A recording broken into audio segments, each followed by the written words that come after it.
on Alan Wake. Alice has been kidnapped. Alan, please help me. Alice? You'll do exactly what I say if you ever want to see your wife again. I can't tell anyone except my agent Barry. Damn it, Barry, they'll kill her! You're my best friend, and I'm worried that you're not right in the head. The ransom is a manuscript I supposedly wrote that's coming true before my eyes. It happened just the way it was on that page. So dark. I have found only a few scattered pages. I want the entire manuscript. The deadline is in 2 days. I found Mr. Wake's pages. Good girl. How the hell did she get her hands on the manuscript anyway? I don't know. She's resourceful. I told you you were too hard on her. Listen, I found out all sorts of interesting stuff while I was digging around. Yeah. Mr. Wake, it's Sheriff Breaker. We have an FBI agent here, Agent Nightingale. FBI? He's anxious to see you. You'd better come to the station. Okay, I'll be right over, Sheriff. Let's make this quick, huh?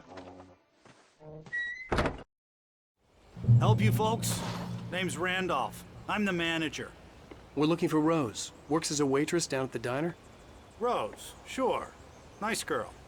Who wants to know? I'm Alan Wake. The writer, huh? I heard on the radio you were visiting. Well, I'll show you her trailer. That Rose, she's a nice girl. Always pays her rent on time.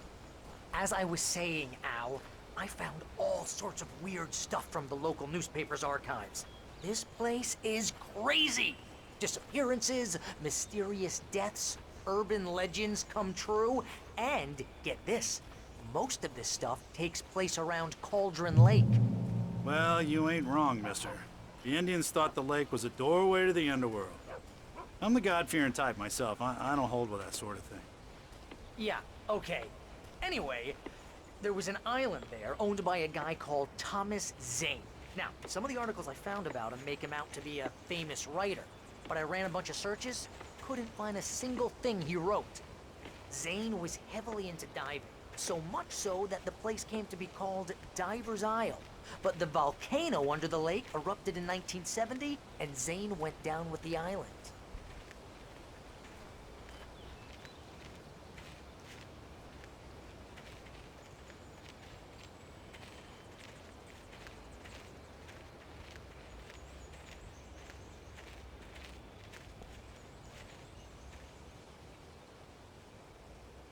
It gets better. A local girl, Barbara Jagger, drowned in Cauldron Lake just a week earlier. They were lovers. Sure, Jagger's a local spook story. The Scratching Hag comes for you in the dark. Childish stuff like that. Anyway, Al, I'm just getting to the best part. All of the articles about this stuff were written by Cynthia Weaver. I asked around, and she's that crazy bag lady you met. What, the lamp lady? She can be a little loopy, but she's not homeless or anything. Yeah, anyway, she knew both Jagger and Zane before they both died, and she had some kind of a breakdown.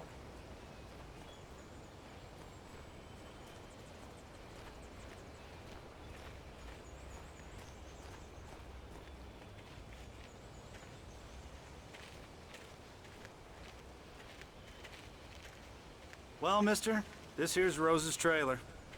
You mind me asking what you want with her? We're just here to talk to her, pal.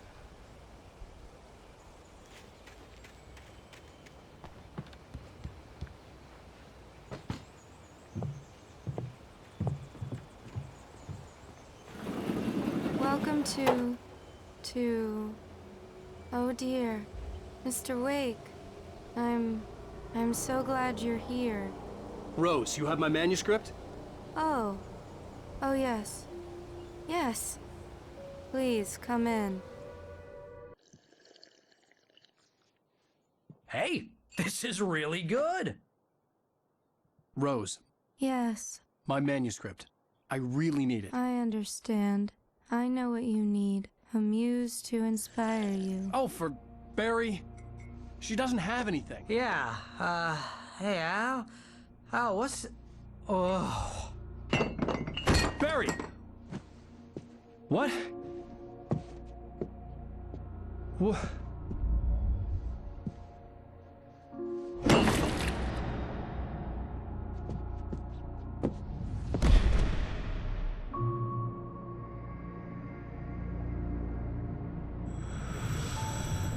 It's coming for you, hiding in my barber's skin.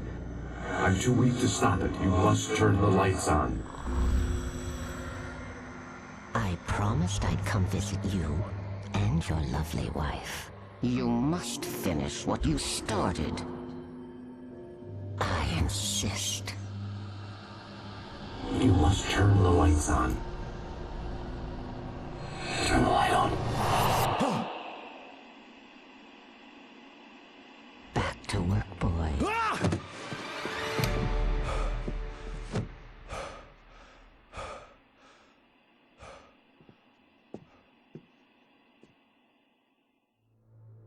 I felt nauseous, hungover. Only anger kept me going. I can't tell reality from dream anymore, but it seems I have an imaginary editor to help me. She's an old woman in a funeral dress. I call her Barbara Jagger. She's very strict. I'm writing faster and faster. My manuscript is being heavily revised. The edits are getting very aggressive, and each day there's less of me and more of her. I hate it, but I know she's right. She promises me I can save Alice this way. She knows more of this than I do. About the complex incantation I'm attempting. About this place. She's worked with another writer under similar circumstances, Thomas Zane. The genre of the story seems to be shifting. It's turning into a horror story. I'm getting close. I can feel it. Rose took a day from me. I had less than 12 hours left to meet the kidnapper. All I could do was get Barry into the car, work something out once I got on the road. Welcome to the Oh Dear Diner. What can I get you today? Coffee? I couldn't work up much hate for Rose. Something had used her to get to me and left its mark. First refill is free. Milk and sugar on the counter there. My gun and flashlight were gone. I'd have to find a way to get Barry into the car as quickly as possible. There was no time to waste. Mr. Randolph liked Rose. That little smile she had. How she was still sweet when life had tried so hard to make her bitter. It wasn't any of his business what she did in her trailer. But those strangers, the writer and his smart-ass sidekick, looked like trouble. And they'd been in there for hours, way past her normal bedtime. He reached for the phone and called the sheriff's station.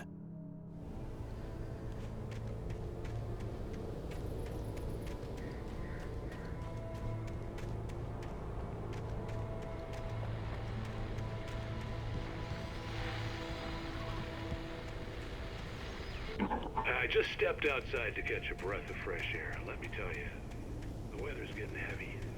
Nights like this make me especially glad I'm here talking to you.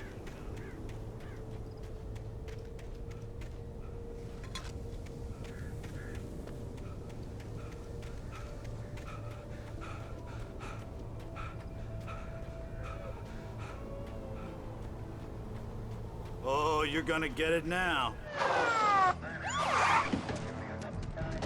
God knows what you've done to that poor girl. This is Agent Nightingale, FBI! Get him up, Hemingway! You're under arrest! You move a muscle, I'll unload right in your goddamn face! Stay right where you are, Spillane!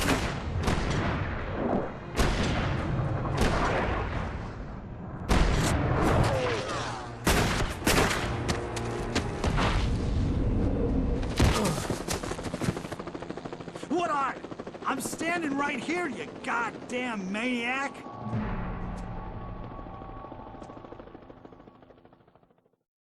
I hated to leave Barry behind, but there was no way I'd miss my appointment with the kidnapper. Give it up, Mr. Wake! Come on! Take it easier! Don't let him get away! Move it! Move it! Move it!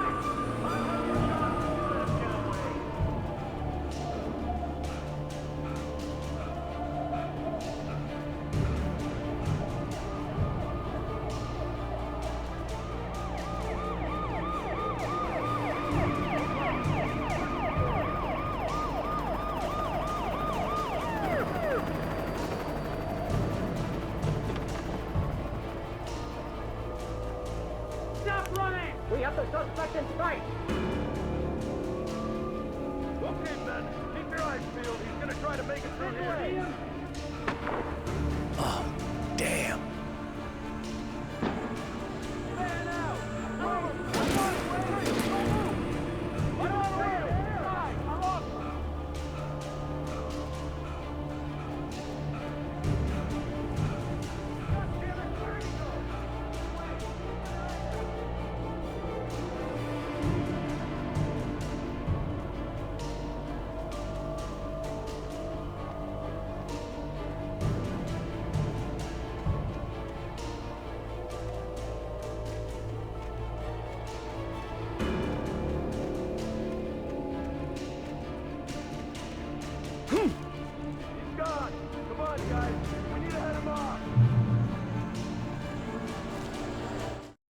For decades, the darkness that wore Barbara Jagger's skin slept fitfully in the dark place that was its home and prison.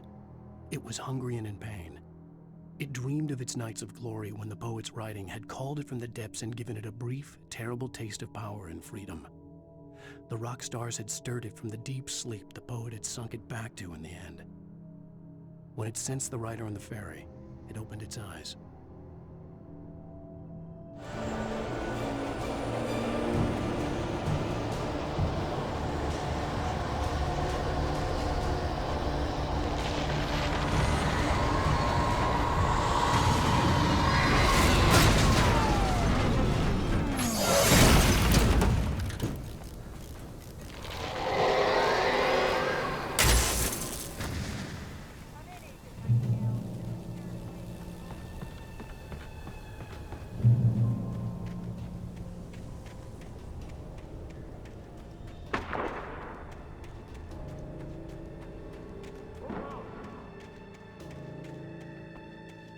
Search the area.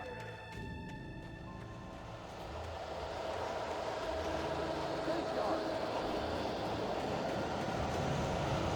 This way.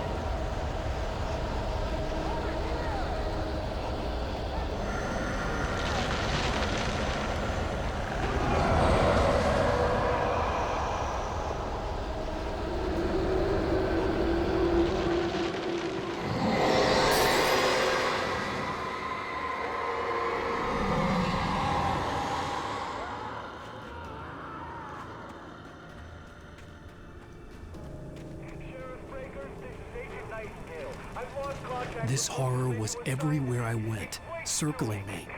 The cops didn't stand a chance.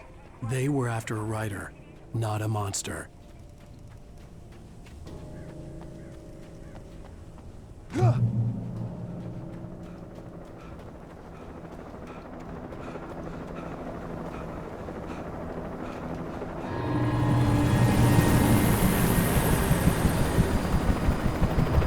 You on the ground. Hold it right there.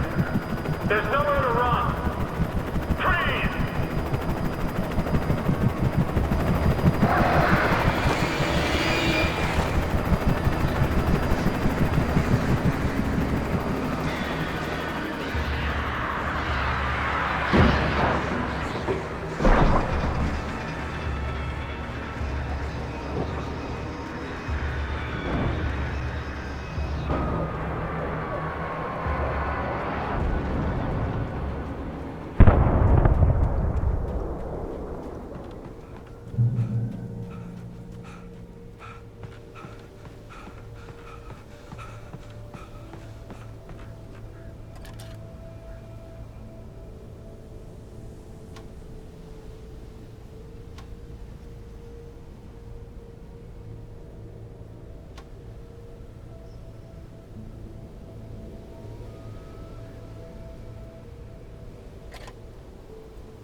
This is James. Mulligan, Thornton, come in. Over. Thornton here.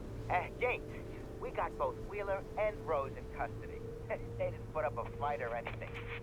But anyway, hey, come on. Sit down and give me that. James, Mulligan here. Over.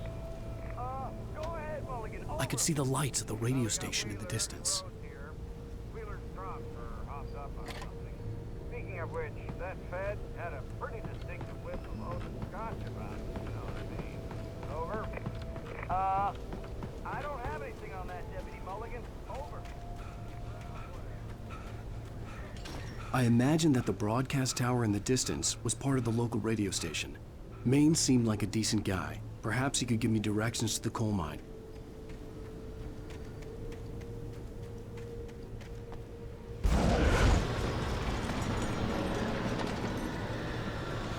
Unnatural shadows clung to the gate.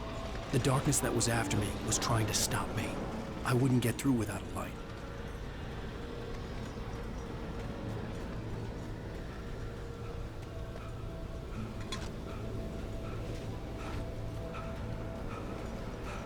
There was no power to the searchlight.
It took me a moment to recognize the flashbang grenades. They were an ideal weapon for my situation. Team 1, come in. Over. Team 1, this is Sheriff Breaker. Report. Over. Team 2, come in. I need a report. Over. Come on, guys.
And here's another call. You're on KBF-FM with Pat Maine. It's Milt Peabody, Pat. What's on your mind, Milt?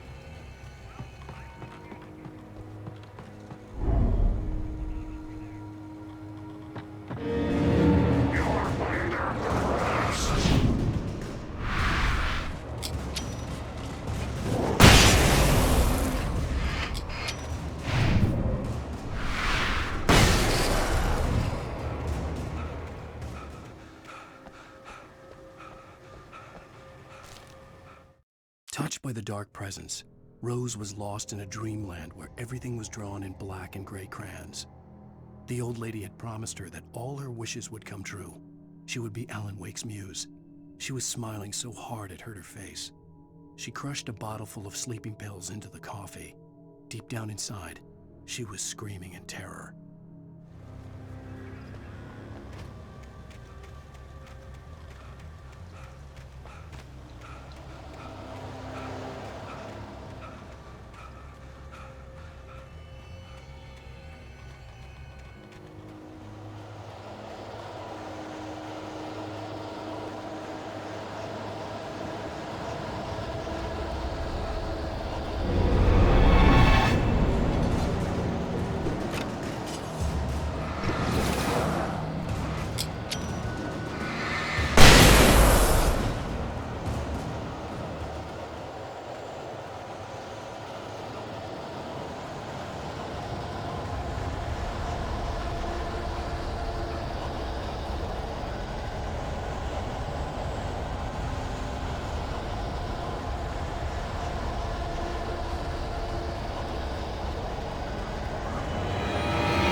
I hoped Maine could lend me a car to get to the coal mine.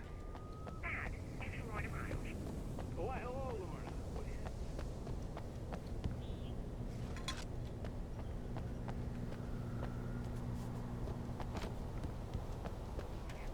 Place like that, I mean, what do you expect? The sheriff should be helping us normal citizens instead of wasting resources on those people. Well, Let the trash sort themselves out. I'm sorry, but my granddaddy settled in Bright Falls in 1911. well, thank you very much for that compassionate viewpoint, Lorna. Oh, here's a little surprise. The famous writer Alan Wake just walked in, folks. I'm gonna see if I can talk him into an interview. Come on in, Mr. Wake. Oh, I'm so glad you could find the time to do this, Mr. Wake. Nowhere to run now, Dan Brown. You back away from me. Don't hurt it. Whoa. Everyone calm down. Put the gun down. We're all friends here, right? Cool your jets, Nightingale. We got him. Judas Priest! What the hell's the matter with you? There's a civilian in there.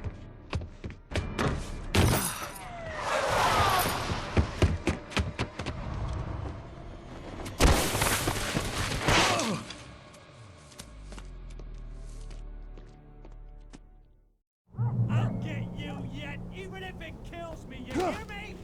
You hear me, H.P. Lovecraft? I had fallen off so many cliffs it was ridiculous. That's what you get for naming a book The Sudden Stop. It was probably good I hadn't had the chance to tell Maine where I was going. I'd have to lose the cops and find my own way to the mine. Nightingale stared through the broken studio window into the dark woods. He turned around, started to walk out, but Maine grabbed his arm. "Young man, you almost shot me.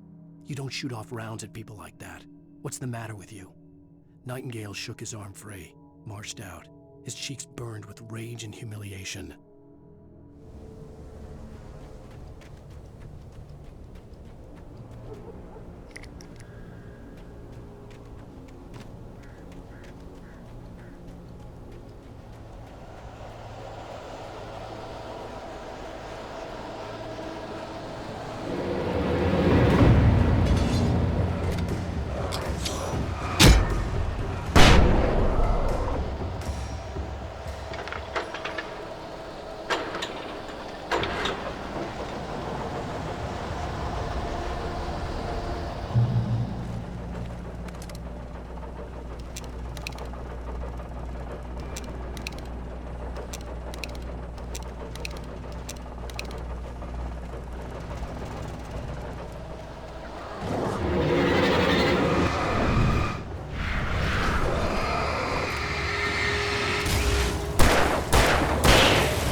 There was no sensible reason for the power company work lights to be here. It was almost as if they'd been left for someone like me to use.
Sarah trusted her gut, and her gut said Agent Nightingale was an asshole.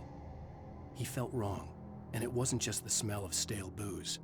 It was in the way he flashed his badge, pulled rank, the look in his eyes when he wanted answers. Where was Alan Wake? What was this about an accident? Where was his wife? And most importantly, why did she let Wake go? He wouldn't answer her questions. Federal business was all he'd say.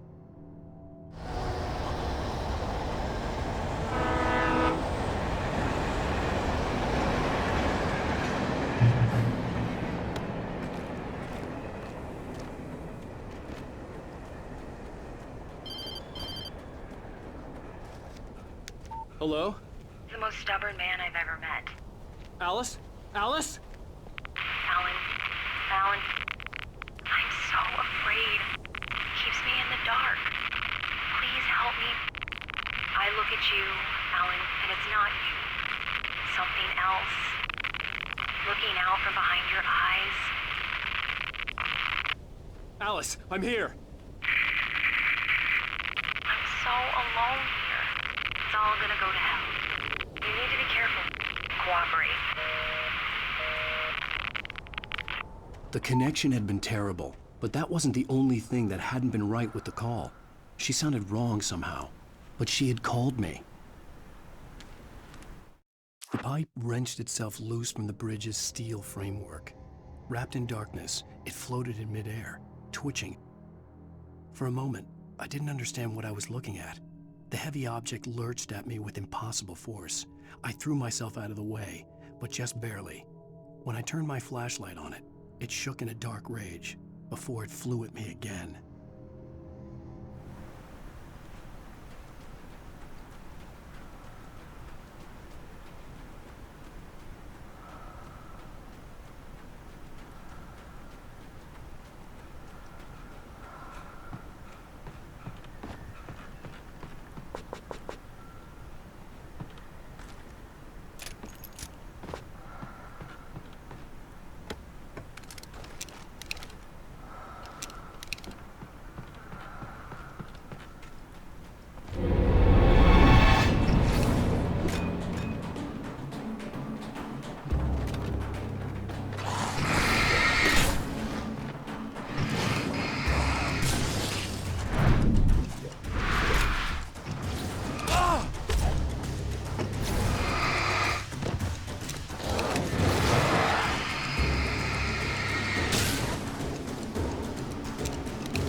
I could see a railway bridge up ahead, and a warehouse of some sort on the opposite shore. I hoped I could find a car from there.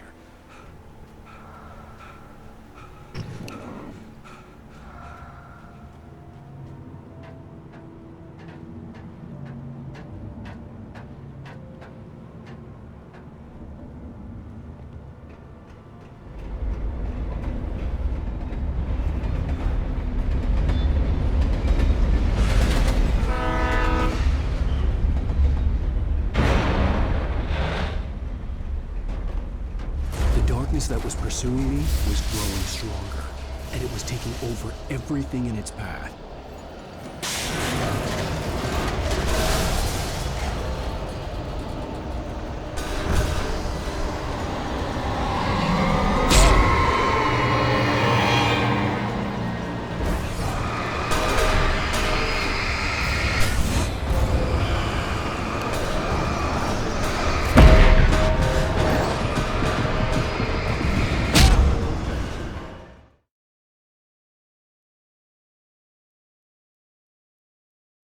Some sort on the opposite shore. I hoped I could find a car from there.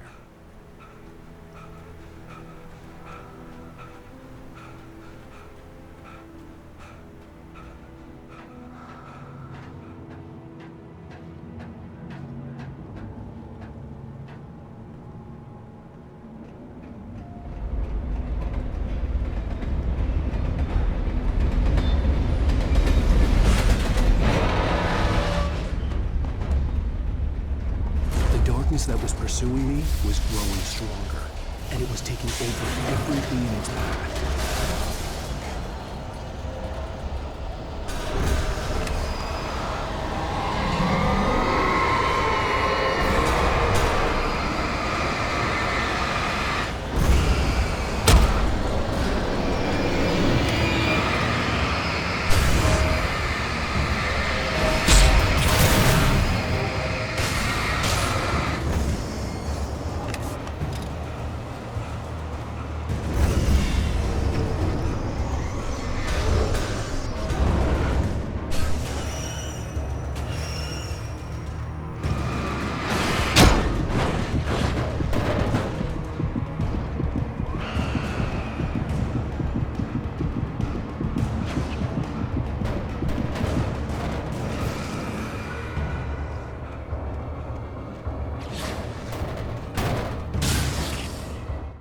I slammed the door shut right in his smug face.